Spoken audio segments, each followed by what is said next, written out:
Bonjour à tous et bienvenue sur boursicoté.com pour cette nouvelle analyse technique des principaux indices mondiaux avec un DAX qui reste donc dans une perspective plutôt baissière, puisque nous avons ici un retour donc sur la moyenne mobile 20 exponentielle. Alors cette moyenne mobile, certes, elle agit comme une zone de support, ce qui serait plutôt dans une dynamique haussière, mais on a retrouvé ici la zone des 13 200 points que l'on avait déjà eu du mal à franchir comme résistance ici sur cette dernière journée.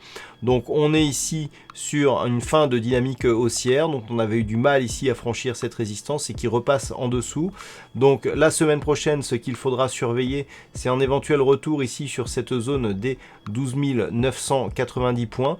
Une rupture de celle-ci nous donnera un objectif de retour sur la zone ici des 12 800 points, mais à terme ce serait bien ici, si le mouvement continue dans plusieurs semaines, vers 12 488 points que l'on pourrait revenir. Sur l'Eurostoxx 50, c'est une configuration quasi équivalente à celle du DAX que nous avons, avec la zone ici des 3700 points qu'on a eu énormément de mal à franchir ici sur cette zone de test, et des cours qui reviennent ici chercher la moyenne mobile 20 exponentielle et qui retrouvent cette zone des 3700 points comme zone de résistance. Donc là, clairement, on est aussi dans une possibilité haussière dans le sens où on est au-dessus de la moyenne mobile 20 exponentielle, mais il faudrait rapidement casser à la hausse la zone des 3700 points. Donc comme sur le DAX, tant que l'on reste ici sous cette zone, on a des perspectives de retour possibles ici sur la zone des 3640 points, avec donc cette résistance ici qui pourrait bien donner des réactions techniques, mais à terme c'est bien vers la zone ici des 3574 points que l'indice européen pourrait revenir. Et nous passons maintenant aux indices américains avec le S&P 500 qui reste dans une dynamique haussière. On est mieux orienté sur les indices américains que sur les indices européens. On le voit ici, on a une dynamique qui a permis la cassure ici des 3025 et qui continue à évoluer ici d'une manière haussière. Et après ici inscription de ce point haut, on consolide tout doucement mais sans venir casser ici cette zone de support intermédiaire qui se situe à 3080 points. Donc on est clairement dans une poursuite. Malgré tout, attention, on a la moyenne mobile 20 exponentielle ici qui repasse sous sa moyenne mobile arithmétique, ce qui constitue un signal d'affaiblissement alors que les cours sont au-dessus ici de ces deux moyennes mobiles. Donc signal d'affaiblissement, si celui-ci venait à se concrétiser et si on venait à casser ici la zone des 3080 points et des moyennes mobiles, l'objectif serait un retour ici sur la zone des 3025 points. Naturellement, toute rupture ici de cette zone des 3130 validerait une poursuite du mouvement haussier. Sur le Nasdaq, je me permets une vue un petit peu plus éloignée pour venir vous montrer là ce qu'il est en train de se passer. Donc on est toujours ici sur cette dynamique qui reste haussière. On a eu ici une tentative de sortie qui a été invalidée et on marque de nouveaux plus hauts significatifs en direction ici des 8440 points. Mais ce que l'on a aussi, c'est des points hauts ici qui sont de moins en moins volatiles. Alors je vais les tracer pour vous montrer comment ils sont réellement.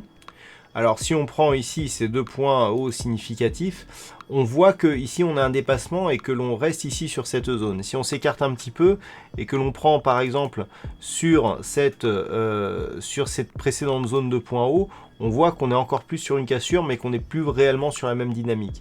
Donc effectivement c'est plutôt ici sur ces points qu'il faut tracer. Alors là on est un petit peu entre deux eaux parce que on a quand même ici des signaux d'affaiblissement et puis ça va un petit peu avec le reste du marché. Malgré tout on voit ici que la zone de projection elle agit plutôt comme support et que l'on n'est pas loin ici de l'objectif. Donc par rapport à ce sous-jacent qui est très intéressant, si on arrive ici à rester au-dessus et à repartir à la hausse prochainement, il y aura un signal d'invalidation ici de ce biseau qui normalement est un signal de retournement. Et s'agissant d'un biseau haussier à la fin d'une dynamique haussière, puisque je vous rappelle que nous pouvons considérer ici que nous avons cette forte dynamique et qu'ici le biseau intervient sur sa fin. Donc si on réintègre, il y a de grandes probabilités que l'on casse ici à la baisse. Et en cas de cassure ici des 8009, ce qui confirmerait la sortie du biseau, on pourra avoir ici un signal de retournement majeur. Mais en attendant, on évolue au-dessus de cette zone. Donc si les cours restent ici au-delà de cette zone comprise entre 8250 et 8300 points et reviennent ici tester la zone des 8440 points, nous aurons une invalidation de cette configuration de retournement à la baisse avec donc poursuite du mouvement haussier vers de nouveaux plus hauts historiques. Et enfin, le Nikkei qui reste sur une perspective plutôt haussière. Alors plutôt haussière, pourquoi ? Parce que nous avons ici le franchissement de cette zone des 23 000 points. Alors cette zone, elle était très importante. On l'a trouvée ici comme résistance sur cette phase. Elle a été franchie sur un gap haussier. On est venu marquer ici de nouveaux plus hauts significatifs, donc qui ont permis à l'indice de culminer au-delà, presque à 23 600 points, avant ici cette phase de consolidation. Alors ce que nous pouvons constater, c'est que déjà la moyenne mobile 20 exponentielle agit comme support. Attention, on n'a pas eu ici de vrai contact avec la bolle supérieure depuis ce contact-là, donc ça fait relativement éloigné, et donc ça affaiblit, je dirais, quelque part la dynamique haussière. Et surtout, c'est surtout cette zone ici des 23 000 points qui était précédemment résistance ici, et bien qui se transforme en support. C'est encore le cas actuellement, donc on va surveiller cette configuration. Tant que les cours restent ici au-delà des 23 000 points, et bien on a une perspective plutôt haussière, avec donc possibilité de poursuite ici en direction de nouveaux plus hauts significatifs. Par contre, sur rupture ici des 23 000, et bien on pourrait bien redéfinir l'objectif ici sur cette zone des 22 000 points sur le Nikkei. Voilà donc ce que l'on peut dire sur ces indices mondiaux. Passez un bon week-end et on se retrouve dès la semaine prochaine pour d'autres analyses techniques, toujours sur le site boursicoté.com.